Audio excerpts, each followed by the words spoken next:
今、私は電車に揺られているのだ。終電近い時間の車両。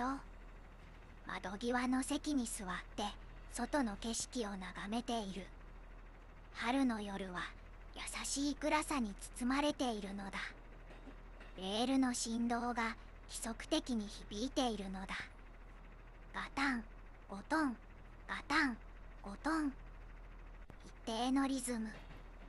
心地いい揺れ。この音を聞いていると不思議と落ち着くのだ。体も心もこのリズムに合わせてゆっくりと呼吸している気がする。車内は静かなのだ。終電に近いから人は少ない。前の方にポツンと座っている人がいる。少し離れたところにもポツンと誰かの頭が見えるのだ。みんな疲れているのだろう。静かに座って揺れに身を任せている。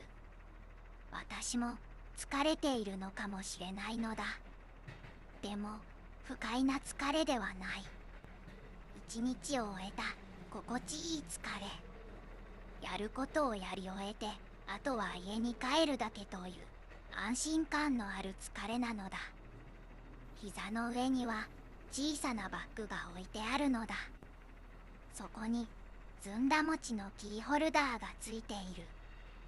緑色のかわいいやつ。少し古くなって色が褪せているけれど、それがまた愛着を感じさせるのだ。何年も一緒にいる大切な相棒。首には花柄のスカーフを巻いているのだ。春らしい明るい色のスカーフ。ピンクや黄色の小さな花が散りばめられている。昼間は暖かかったけれど、夜になると少し肌寒い。このスカーフがちょうどいい温度調節をしてくれるのだ。窓の外を見ると、駅と駅の間の景色が流れていくのだ。暗い住宅街。ところどころ窓に明かりがついている家が見える。まだ起きている人がいるのだろう。それとも帰りを待っている人がいるのかもしれないのだ。小さな公園が見えたのだ。街灯に照らされた静かな公園。ブランコが風に揺れているのが見える。誰も乗っていないブランコがゆらゆらと。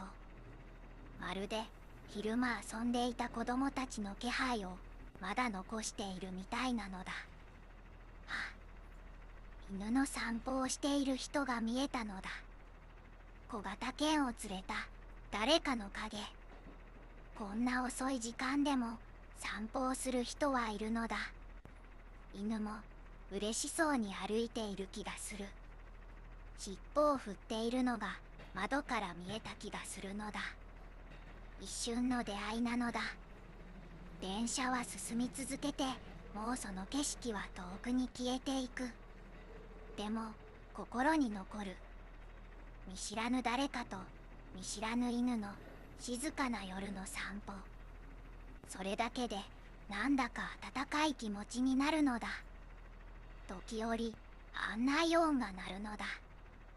ピンポーンという小さな音。次の駅が近づいているという合図。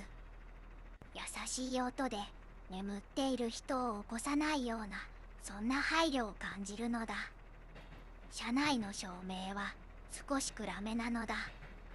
夜間モードになっているのだろう。明るすぎず暗すぎず、ちょうどいい明るさ。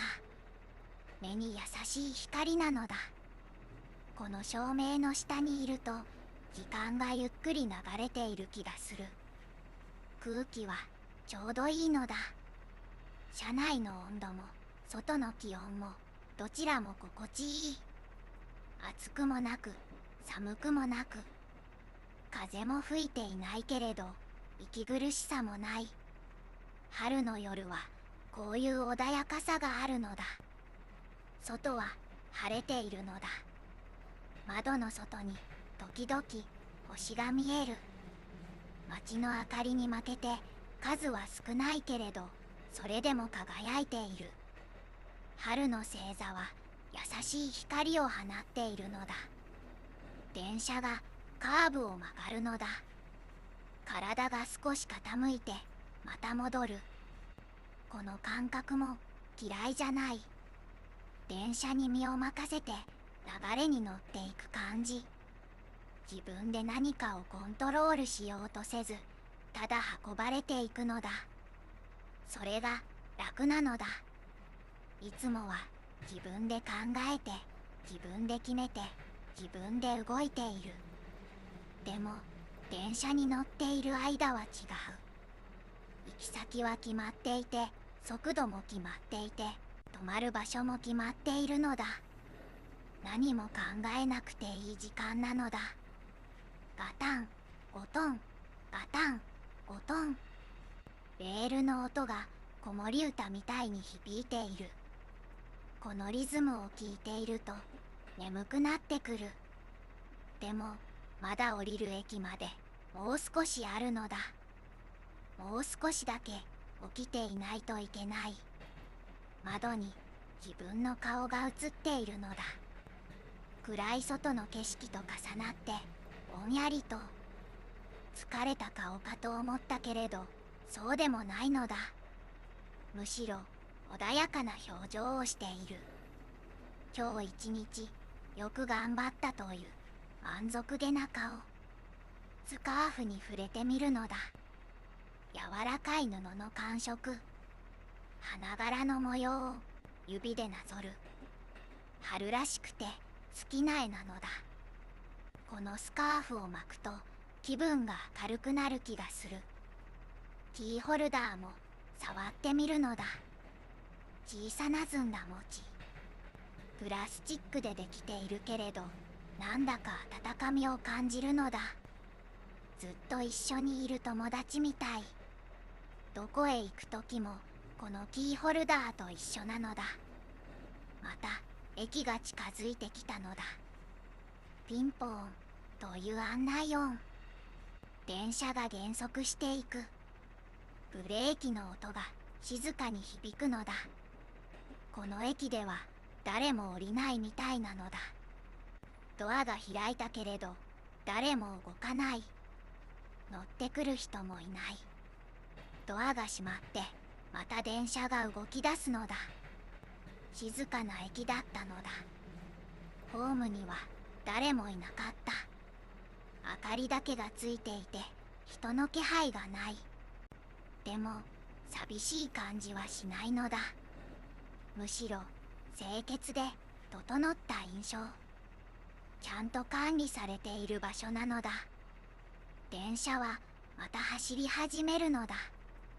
ガタンゴトン、ガタンゴトン。変わらないリズム。安心するリズム。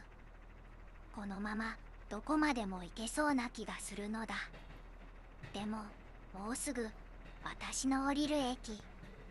窓の外でまた景色が流れていくのだ。マンション、一軒家、コンビニ、公園。春の夜に溶け込んだ静かな街並み。明日になればまた賑やかになるのだろう。でも今は眠っている。前の方に座っていた人が降りていったのだ。次の駅で静かに立ち上がってドアへ向かって降りていく。また一人減ったのだ。車内はさらに静かになる。教会の場所なのだ。この電車は昼と夜の教会、仕事と家の教会、緊張と安らぎの教会。いろんな教会をこの車両は走っているのだ。教会にいると不思議な気持ちになるのだ。どちらにも属していなくて、でもどちらにも行ける。自由で、でも少しだけ心細い。そんな感じなのだ。でも悪くないのだ。教会には教会の良さがある。どちらかに決めなくていい。ただこの揺れに身を任せて流れていけばいいのだ。また案内音が鳴ったのだ。次は私の降りる駅。立ち上がる準備をするのだ。バッグを手に持ってスカーフを直す。キーホルダーが小さく揺れるのだ。電車が減速していくのだ。ゆっくりゆっくりと。急ブレーキではなく優しいブレーキ。乗客を大切にしている運転なのだ。駅が見えてきたのだ。私の駅、いつもの駅。何度も降りた見慣れた景色。でも今日もちゃんと迎えてくれている。電車が止まるのだ。ドアが開く。外の空気が車内に流れ込んでくるのだ。春の夜の空気。少しひんやりとしているけれど心地いい。ホームに降りるのだ。電車がまた動き出す。窓越しにさっきまで座っていた席が見える。もう誰も座っていない。空席のまま電車は次の駅へ向かっていくのだ。ありがとうなのだ。小さくつぶやくのだ。電車に、運転手さんに、この時間に、すべてに感謝の気持ち。ホームを歩くのだ。出口へ向かってゆっくりと。急ぐ必要はない。もう終電に間に合った。あとは家に帰るだけなのだ。階段を上がって改札を出るのだ。駅員さんが小さく会釈してくれた。私も会釈を返すのだ。お疲れ様ですなのだと心の中で言う。駅の外に出ると夜の空気が体を包むのだ。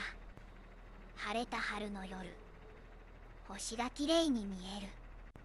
さっき電車の窓から見たよりずっとたくさんの星が輝いているのだ。家まで歩いて数分なのだ。いつもの道をいつものように歩く。街灯が道を照らしていて安心して歩けるのだ。犬の鳴き声が遠くから聞こえたのだ。さっき電車の窓から見た犬かもしれない。それとも別の犬かもしれないのだ。どちらでもいい。春の夜に犬の声が響いている。それだけでなんだか微笑ましい。家が見えてきたのだ。小さな明かりが窓から漏れている。おかえりと言ってくれているみたい。帰る場所があるということは幸せなことなのだ。玄関の鍵を開けるのだ。ドアを開けて中に入る。ただいまなのだと声に出して言う。誰もいないけれど言うと安心するのだ。靴を脱いで上がる。スカーフを外してバッグを置くのだ。キーホルダーがテーブルの上で小さく揺れる。お疲れ様なのだとキーホルダーにも声をかける。部屋は静かで暖かいのだ。窓を少しだけ開けて外の空気を入れるのだ。春の夜風が優しく部屋に流れ込んでくる。気持ちいい風なのだ。お茶を入れるのだ。温かいお茶。湯気が立ち上って部屋にほのかな香りが広がる。一口飲むと体の中から温まっていくのだ。ソファに座ってぼんやりと窓の外を見るのだ。夜空には星が輝いている。電車の中から見た星、駅前で見た星、そして今家の窓から見る星。同じ星なのに場所が変わるとまた違って見えるのだ。今日もいい一日だったのだ。特別なことは何もなかった。でもそれでいい。電車に揺られて景色を見て静かに帰ってくる。そんな普通の一日が一番いい一日なのだ。お茶を飲み終えてカップを洗うのだ。歯を磨いて着替えて布団に入る。柔らかくて暖かい布団、体を包んでくれる優しい感触なのだ。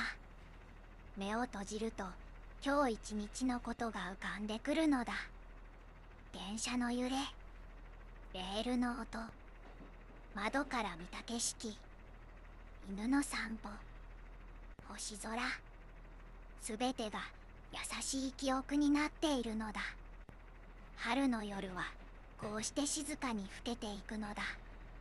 窓の外から時々車の音が聞こえる。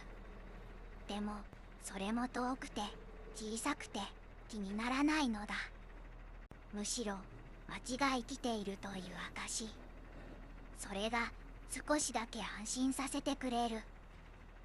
明日もきっといい一日になるのだ。また電車に乗って、また景色を見て、また家に帰ってくる。そんな日々が続いていく。それが幸せなことなのだ。布団の中で体の力を抜いていくのだ。足から腰から背中から肩から首から、すべての力をゆっくりと抜いていく。体が布団に沈んでいく感じなのだ。呼吸もゆっくりになっていくのだ。吸って吐いて吸って吐いて、自然なリズム。電車の揺れみたいな規則的なリズム。心が静かになっていくのだ。今日あったこと、明日のこと、すべてが遠くなっていく。ただこの布団の中の暖かさだけが残っているのだ。春の夜は優しいのだ。冬の厳しさはもうなくて、夏の暑さもまだ来ていない。ちょうどいい季節、ちょうどいい夜。ずんだ餅のキーホルダーはテーブルの上で眠っているのだろう。花柄のスカーフもハンガーにかけて休んでいるのだろう。みんな今日一日お疲れ様だったのだ。また明日一緒に過ごそう。また明日いろんなところへ行こう。でも今は休む時間なのだ。静かにゆっくりと眠りにつく時間、お休みなのだ。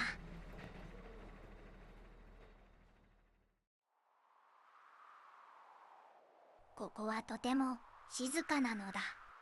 丘の上に座っていると街の音がずいぶん遠く聞こえるのだ。高速道路の音がずっと低く続いているのだ。途切れることなく波みたいに。でも波とは違って寄せては返すわけじゃないのだ。ただ流れている、ずっと流れているのだ。その音を聞いていると不思議と眠くなってくるのだ。晩春の空気は風もなくて暖かいのだ。冷たくもなく熱くもなく、ちょうど体温に寄り添ってくれるような温度なのだ。日差しは薄い霞の向こうにあって眩しくない。空全体が白く柔らかく光っているような、そういう午後なのだ。ずんだもんは今日一人でここに来たのだ。誰かのお墓参りというわけでもなくて、ただなんとなく丘の上で静かにしていたかったのだ。霊園というのは静かでいい場所だと思うのだ。騒ぐ人がいないし、急いでいる人もいないのだ。みんなゆっくり歩いているのだ。このベンチは古くて木の色が少し褪せているのだ。座るとほんのわずかきしむ音がするのだ。その音がまたなんだかいいのだ。誰かがずっと前からここに腰掛けてきたという気配がするのだ。足元には芝草が生えていて、踏むと少しだけ湿った土の匂いがするのだ。晩春の土の匂いというのはもう夏の予感を少しだけ含んでいるのだ。草の青い匂いと土の深い匂いが混ざって、それが暖かい空気と一緒にゆっくり鼻の奥に届くのだ。ポケットの中に白いハンカチが入っているのだ。シルクの真っ白なハンカチなのだ。今日のために自分で選んできたのだ。特別な用事があるわけじゃない。ただ今日は白いシルクのハンカチをポケットに入れて出かけたかっただけなのだ。なんとなくそういう気分だったのだ。広げてみると日の光を受けてふわりと光るのだ。霞んだ空の光でもシルクは光を集めるのだ。柔らかくひそやかに光るのだ。触れると指先に吸い付くような感触があるのだ。するりと滑らかで、これを持っているとなんだか自分が少しだけ丁寧な存在になれる気がするのだ。ずんだもんはいつもそういうものが好きなのだ。大げさじゃない小さなもの、ポケットの中に入るくらいの自分だけが知っているもの。鳥の声がするのだ。どの木に止まっているのかはよく見えないのだ。でも確かにいるのだ。松の木のあたりか、少し奥の欅のあたりか、短く乾いた声で鳴いて、それからまたしばらく黙るのだ。しばらく経つとまた鳴くのだ。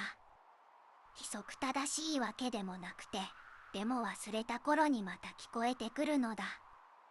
あの鳥は何を考えているのだろうとずんだもんは思うのだ。こんなに静かなところで一羽で止まって何を見ているのだろうと、きっと何も考えていないのかもしれないのだ。ただそこにいて暖かい空気を感じて遠くを眺めているだけなのかもしれないのだ。それでもその鳥の声が聞こえるたびにずんだもんはなんとなく安心するのだ。一人だけど一人じゃないような気持ちになるのだ。遠くの空に飛行機が見えるのだ。高くはないのだ。国内線だから割とゆっくり見えるのだ。霞んだ空の中を白い機体がゆっくりと横切っていくのだ。音は遅れて届くのだ。飛行機の姿が見えてからしばらくしてから低いエンジンの音がうっすらと聞こえてくるのだ。あの飛行機の中にはたくさんの人がいるのだ。北へ向かっているのか、南へ向かっているのか、仕事の人もいれば旅行の人もいるのだ。誰かに会いに行く人、誰かに会いに行けない人、それぞれがそれぞれの用事を抱えて霞の中を飛んでいくのだ。ずんだもんはここでベンチに座ってその飛行機を見ているのだ。どちらが遠いのかということをふと考えるのだ。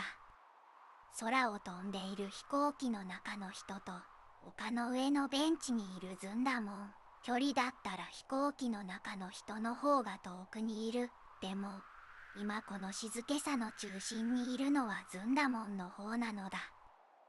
飛行機の中はきっとエンジンの音がうるさくてシートベルトのサインが光ったりしているのだ。静かでいるということは一つの場所にちゃんといるということなのだとずんだもんは思うのだ。袋の中にずんだクリーム大福が入っているのだ。今日の自分へのご褒美なのだ。特別に何か頑張ったわけじゃないのだ。でもご褒美というのは頑張った時にだけあげるものじゃなくていいと最近思っているのだ。ただここにいること、一日をちゃんと過ごすこと、それだけで十分だと思うのだ。まだ食べていないのだ。帰ってから食べるのだ。それが今日の楽しみなのだ。家に帰ってお茶を入れて白いハンカチをそっと引き出しにしまって、それからゆっくりずんだ大福を食べるのだ。ずんだの香りが好きなのだ。枝豆の青くて少しだけ甘い香り、クリームになるとそれが少し丸くなるのだ。角が取れて柔らかくなるのだ。大福の白いお餅はしっとりしていて、口の中でゆっくりほどけるのだ。想像するだけでもう少しだけ幸せな気持ちになるのだ。食べる前の楽しみというのは食べている時とはまた別のものなのだ。これから起きる良いことを胸の中で温めているような感覚なのだ。帰り道が少し軽くなるのだ。高速道路の音がまた遠くで続いているのだ。この音を聞きながらずんだもんはたくさんの人のことを思うのだ。今この瞬間もあの高速道路を走っている人たちのことを、どこへ行くのか、どこから来たのか、何を積んで何を届けようとしているのか、夜中も走っているのだ。あの道路はずんだもんが眠っている間も、雨の夜も霧の深い朝もずっと車が走っているのだ。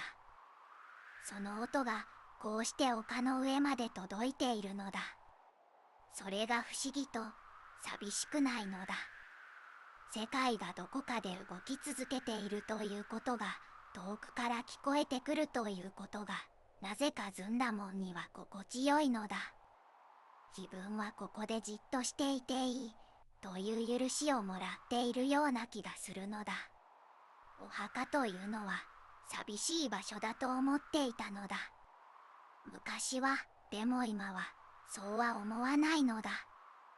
ここに眠っている人たちはもう急がなくていいのだ。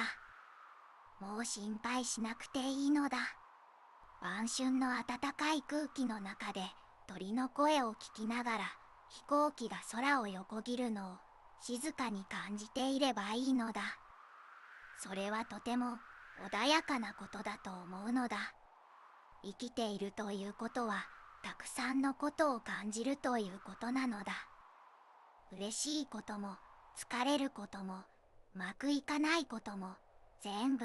でも今日みたいにベンチに座って暖かい空気の中で遠くの音を聞きながら何もしないでいる時間というのは、生きていることと眠っていることの間にあるような時間なのだ。空が少しだけオレンジを帯びてきたのだ。霞んでいるから夕焼けというほど鮮やかにはならないのだ。ただ白かった光が少しだけ柔らかい色になってきたのだ。木の影がほんのわずか長くなっているのだ。そろそろ帰る時間なのだ。ずんだもんはゆっくりと立ち上がるのだ。ベンチがまた小さくきしむのだ。白いシルクのハンカチをそっとポケットに戻して、ずんだ大福の袋をしっかり持つのだ。丘を降りていくのだ。芝草の匂いがまだしているのだ。土の匂い、草の匂い、春の終わりの匂いが一緒になって足元から上がってくるのだ。鳥がもう一度鳴くのだ。ずんだもんは少しだけ振り返るのだ。でも鳥の姿は見えないのだ。どこかにいるけれど見えないのだ。それでいいのだと思うのだ。見えなくてもそこにいるものはちゃんとあるのだ。家に帰ったらお茶を入れるのだ。少し冷ましたお茶と一緒にずんだ大福を食べるのだ。白いハンカチを丁寧に畳んで引き出しにそっとしまうのだ。それから今日のことを少しだけ思い返すのだ。高速道路の音のこと、飛行機が霞の中を飛んでいったこと、鳥の声のこと、暖かい空気のこと、それだけでいいのだ。今日はそれだけあったのだ。それだけで十分なのだ。目を閉じるとあの丘の静けさがまだ体の中に残っているのだ。高速道路の音が遠くで続いているのだ。その音に乗るようにしてゆっくり眠りに落ちていくのだ。どうか良い夢を。おやすみなのだ。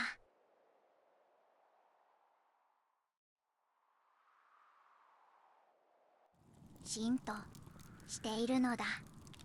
外は雪なのだ。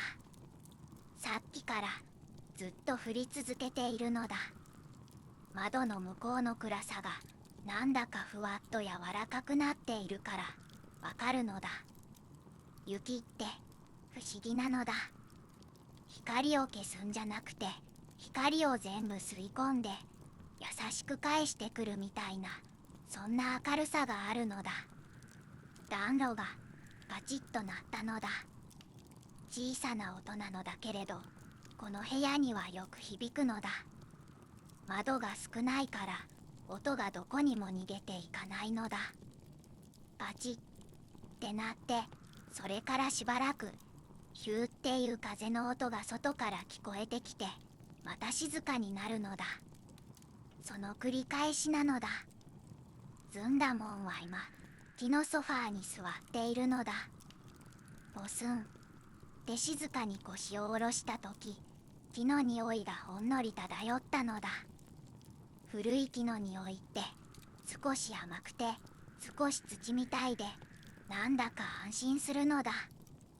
このソファーもう長い間ここにあるんだろうなってなんとなく思うのだ。たくさんの人が座ってたくさんの人が目を閉じたんだろうなって。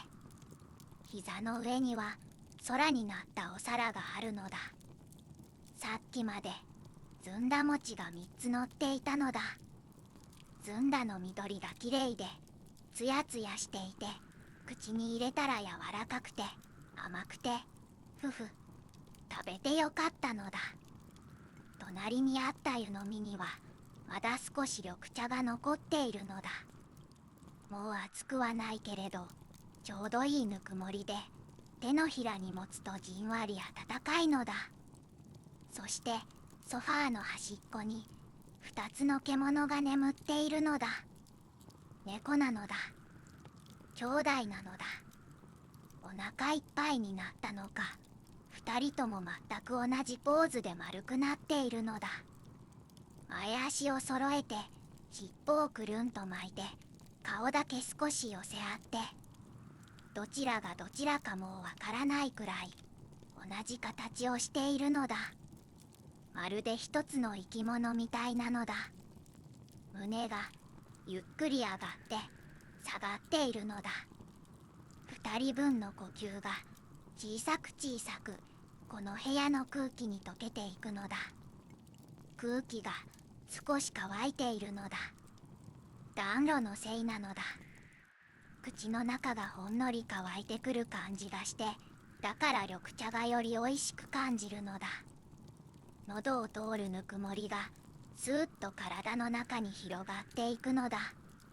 温かいものって喉からお腹まで道筋がわかるのだ。ここを通ってここに溜まってここからじわじわ広がってでパチッと暖炉がまた鳴ったのだ。焚き木の弾ける匂いが少しだけ漂ってくるのだ。焦げた匂いとも違うし煙の匂いとも少し違う。もっと素朴な木が燃えているっていうそのままの匂いなのだ。子供の頃から知っている匂いなのだ。昔っからこの匂いを嗅ぐと、ああ中にいるって思うのだ。外じゃなくてちゃんと中にいる。で外は風が吹いているのだ。ヒュッっていう音が壁の向こうから聞こえてくるのだ。でも遠いのだ。ここまでは届かないのだ。壁があって暖炉があって木のソファーがあってずんだもんと2人の猫がいて、風は外でいくらでも吹けばいいのだ。雪はまだ降っているんだろうなのだ。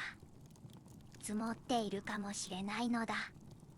明日の朝外に出たら見たことのない白さが広がっているかもしれないのだ。足跡の一つもないまっさらな城。でも今はまだ見なくていいのだ。今夜はここにいるのだ。猫の兄弟の片方が少しだけ動いたのだ。ふにゅで体を丸め直してまた静かになったのだ。尻尾がピクッとしてそれだけなのだ。夢でも見ているのかなのだ。猫の夢ってどんなものなんだろうってずんだもんは時々思うのだ。暖かい場所のことを夢に見ているのかな。もうすでに暖かい場所にいるのに夢の中でも暖かい場所を探しているのかな。それってなんだか愛おしいのだ。足りないんじゃなくて好きだからまた夢に見るのかもしれないのだ。暖かいことが好きだから夢でも暖かい場所にいたいのかもしれないのだ。ずんだもんもそういうことあるのだ。おいしかったものをまた夢で食べていることがあるのだ。もう十分食べたのに夢の中でもまた食べているのだ。お腹いっぱいなのにまた食べているのだ。それって多分好きなんだろうなのだ。本当にお腹のためじゃなくてただ好きでまた食べているのだ。緑茶をもう一口飲んだのだ。すっかりぬるくなっていたけれどでも手のひらはまだ温かかったのだ。湯飲みって冷めても手のひらにぬくもりを残してくれるのだ。お茶が冷めても器の温かさがもう少しだけ続くのだ。暖炉の火が少し小さくなってきたのだ。さっきよりも揺れ方が穏やかになってだいだい色が柔らかく落ち着いてきたのだ。それでも部屋の中は十分暖かいのだ。壁にも床にも木のソファーにも全部のものにさっきまでの熱がしっかり染み込んでいるのだ。火が小さくなってもすぐには冷えないのだ。温められたものがしばらくの間その熱を手放さないでいるのだ。それでいいのだってずんだもんは思うのだ。無理に燃え続けなくてもいいのだ。ちゃんと温めてそれが伝わってしばらく続いていればそれで十分なのだ。バチって最後にもう一度鳴ったのだ。それからしばらく音はしなかったのだ。風も少し遠のいたのだ。雪が降り続けている時のあのしんとした感じがじわじわと部屋の中にも入ってくるみたいだったのだ。静けさがゆっくり積もっていくのだ。雪みたいに猫の兄弟は動かないのだ。二人で一つの形のまま静かに眠り続けているのだ。その呼吸の音ももうほとんど聞こえないのだ。でもちゃんと見ていれば胸がゆっくり動いているのだ。いるのだちゃんと。ずんだもんはお皿を膝から下ろして湯飲みをそっと横に置いたのだ。背もたれに少し深く寄りかかったのだ。木のソファーがギシって言うかと思ったけれど静かだったのだ。古い木は無駄な音を立てないのだ。天井を見上げたのだ。暖炉の火が映ってゆらゆらと橙色の影が動いているのだ。規則はないのだ。でたらめにでも穏やかに揺れているのだ。ずんだもんはその揺れをしばらく眺めていたのだ。どこへも行かない揺れなのだ。ただここで揺れているだけの揺れなのだ。それでいいのだ。どこかへ行こうとしなくていいのだ。今夜はここにいるのだ。窓は少なくて外は雪で暖炉はゆっくり燃えていて猫は二人で眠っていて、ずんだもんは木のソファーの上にいるのだ。乾いた空気に緑茶の湯気の匂いがまだかすかに残っているのだ。ずんだのあの優しい草の匂いもどこかにあるような気がするのだ。気のせいかもしれないけれど、でもそれでいいのだ。いい匂いがするような気がする夜はいいのだ。目が少し重くなってきたのだ。無理に開けておかなくていいのだ。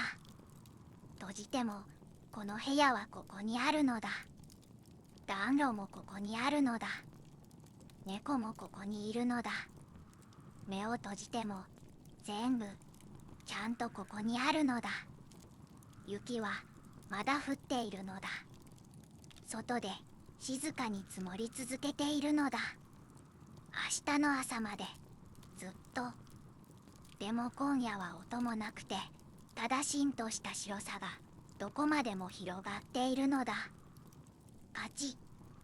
暖炉がもう一度だけ小さくなったのだ。それがなんだかおやすみみたいに聞こえたのだ。おやすみなのだ。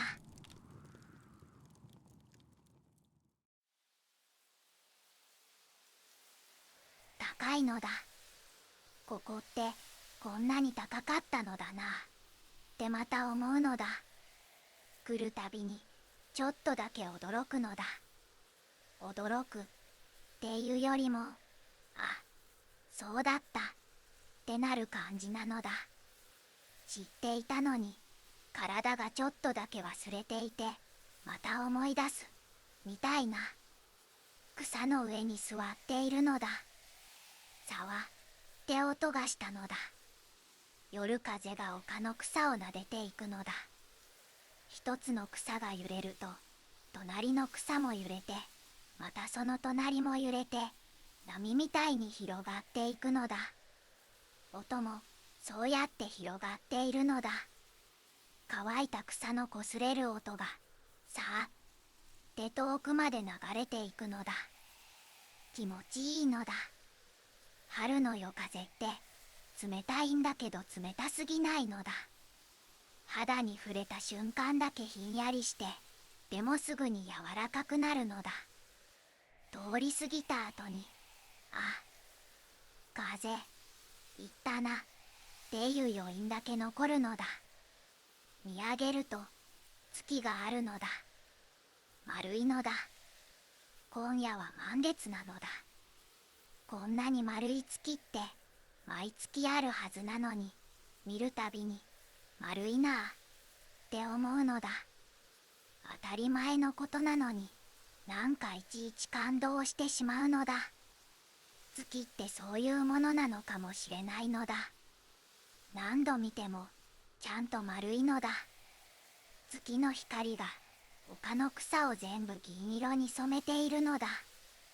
さっきまで緑色だったはずなのに、夜になると草ってこんな色になるのだなってしみじみ思うのだ。昼間の草と夜の草は同じ草なのに全然違うものみたいに見えるのだ。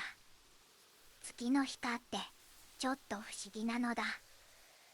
隠すわけじゃないのに変えてしまうのだ。足元に花が咲いているのだ。白い小さな花なのだ。名前は知らないのだ。でも月明かりの中でほわっと光って見えて綺麗なのだ。その隣にもまた小さな花。その向こうにも。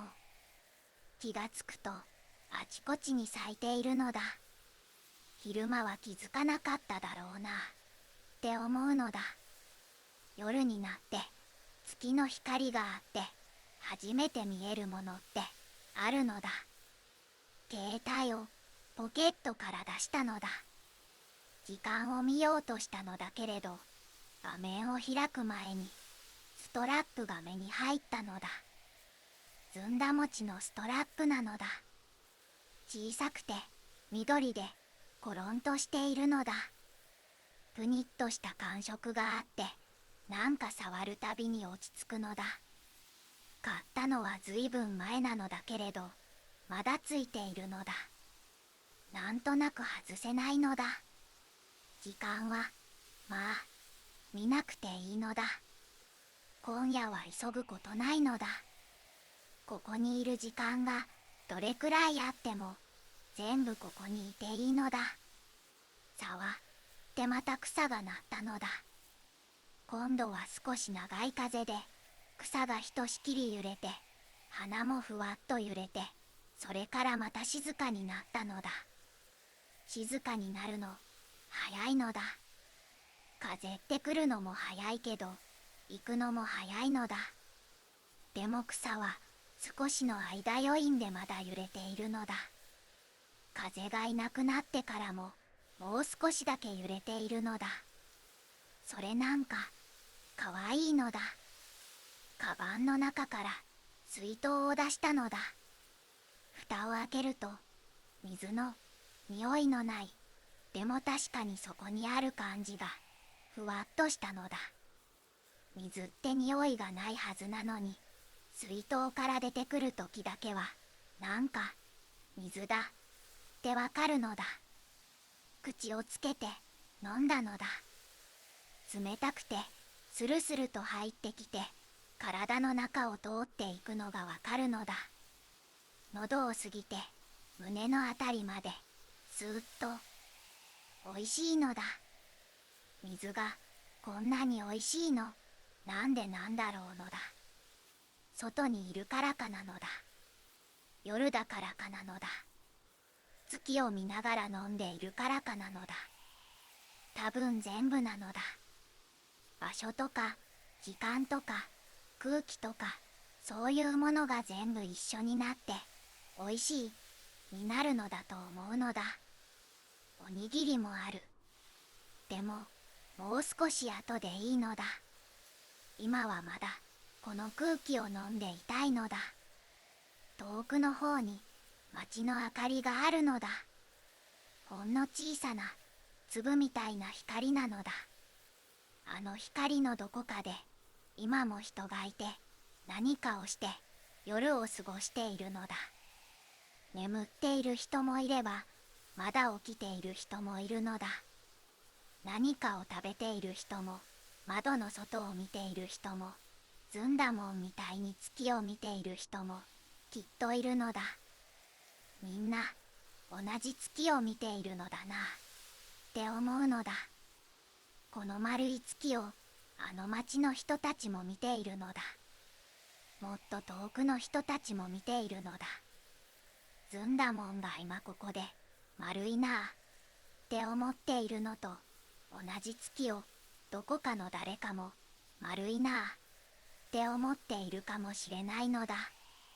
それって、なんかいいのだ。会ったこともない人と、同じものを見ているのだ。街のかすかなざわめきが、風に乗ってかすかに届くのだ。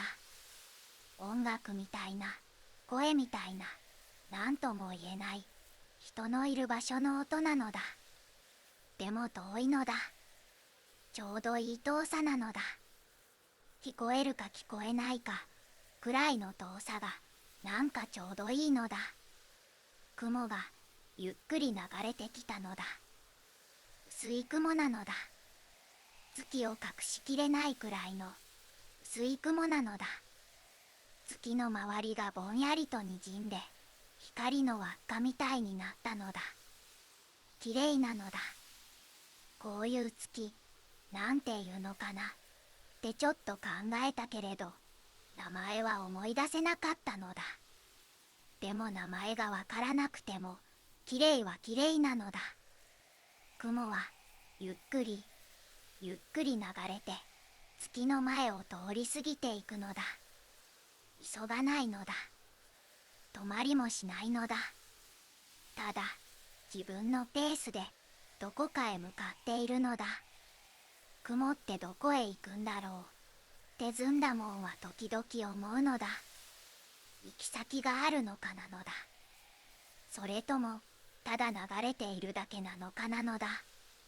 どっちでもいい気がするのだ。行き先があってもなくても雲は雲なのだ。流れていればそれでいいのだ。さわって草がまた鳴ったのだ。今度は少し低い音だったのだ。風が丘の下の方を通ったのかなのだ。草の背丈によって音が違うのだ。背の高い草は低く揺れて、背の低い草は高くなるのだ。いろんな高さの草が一緒に揺れると音に重なりが出るのだ。それがなんか音楽みたいなのだ。楽器を持っているわけじゃないのに、草と風だけでちゃんと音楽になるのだ。ずんだ餅のストラップをまたプニッと触ったのだ。柔らかいのだ。このプニッとした感触、なんか安心するのだ。小さくて緑でコロンとしていて、ずんだ餅ってこういう形なのだなって改めて思うのだ。丸くて柔らかくて緑で、なんかずんだもんに似ているのだってちょっと思ったのだ。おにぎり食べようなのだ。カバンから出すとまだ少し暖かかったのだ。作ったのは昼間だったのに、なんかまだぬくもりが残っていたのだ。気のせいかもしれないのだけれど、でもそう感じたのだ。一口かじるとご飯の優しい甘さが広がったのだ。塩加減がちょうどよくてスルスルと食べられたのだ。おいしいのだ。月を見ながら食べるおにぎりってなんでこんなにおいしいのだろうなのだ。さっきの水と同じなのだ。全部一緒になっておいしいになるのだ。夜と草と風と月と、それからここにいるずんだもんと。食べ終わったらまた水を一口飲んだのだ。冷たくてスルスルと入ってきたのだ。星がたくさんあるのだ。月が明るいから見えにくいかなと思っていたのだけれど、ちゃんと見えるのだ。満月の夜でも星はちゃんとそこにいるのだ。消えているわけじゃないのだ。ただ月が明るいから少し遠く見えるだけなのだ。遠くてもちゃんとそこにいるのだ。星のまばたき方がゆっくりなのだ。風が吹くたびにほんの少しだけ揺らいでまた落ち着くのだ。羽ばたいているというより息をしているみたいなのだ。大きく息を吸ってゆっくり吐いてまた吸って、星が呼吸しているみたいなのだ。そういうことを考えていると、ずんだもんもゆっくり息を吸いたくなったのだ。深く吸ったのだ。草の匂いがしたのだ。春の草の柔らかい匂いなのだ。冬の草と違うのだ。もっと青くてみずみずしいのだ。花の匂いも少し混じっているのだ。名前のわからない白い小さな花の匂いなのだ。甘いというより澄んでいるのだ。それから夜の空気の匂いがしたのだ。夜の空気って匂いがないようでちゃんとあるのだ。冷たくて少し湿っていて、なんか夜だってわかるのだ。昼の空気とは違う夜だけの匂いなのだ。ゆっくり吐いたのだ。草がまた揺れたのだ。今度の風は少し長くて丘全体がさーっと揺れたのだ。白い花がみんな一斉に揺れて、月の光の中でチラチラ光って、それからまたゆっくり落ち着いたのだ。きれいだったのだ。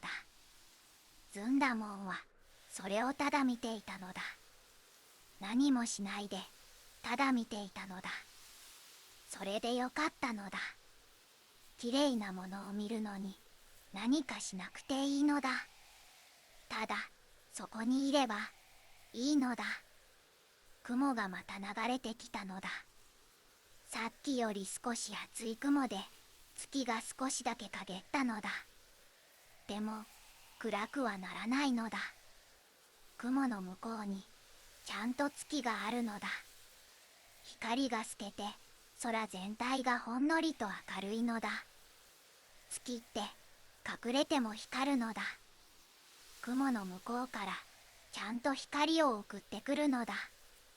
雲は通り過ぎたのだ。また月がはっきり丸く見えたのだ。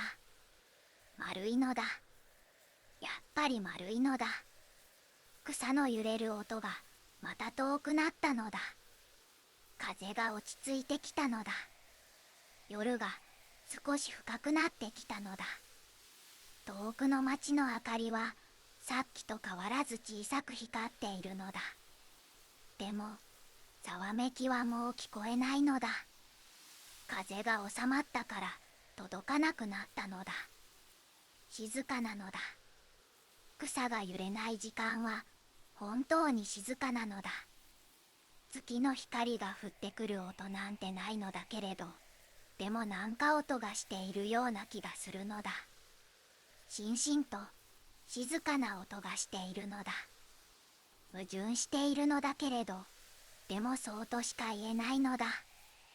ずんだ餅のストラップをまたプニッと触ったのだ。柔らかいのだ。ちゃんとそこにあるのだ。目が少し重くなってきたのだ。草の上にそのままゴロンと横になったのだ。草がふわっと体を受け止めてくれたのだ。地面は少し硬いけれど、草がクッションになってくれているのだ。耳のすぐ近くで草の細いざわめきが聞こえるのだ。地面から聞こえる静かな草の声なのだ。空がどこまでも広いのだ。横になると空がもっと大きく見えるのだ。月と星と雲と全部が視野に入るのだ。雲がゆっくり流れているのだ。星がゆっくりしばたいているのだ。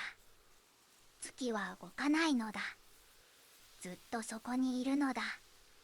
春の夜風が頬をそっと撫でたのだ。冷たくて柔らかくてすぐに行ってしまったのだ。でも通り過ぎた後に来てくれたのだなって思えるのだ。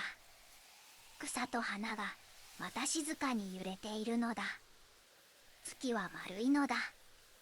星は息をしているのだ。おやすみなのだ。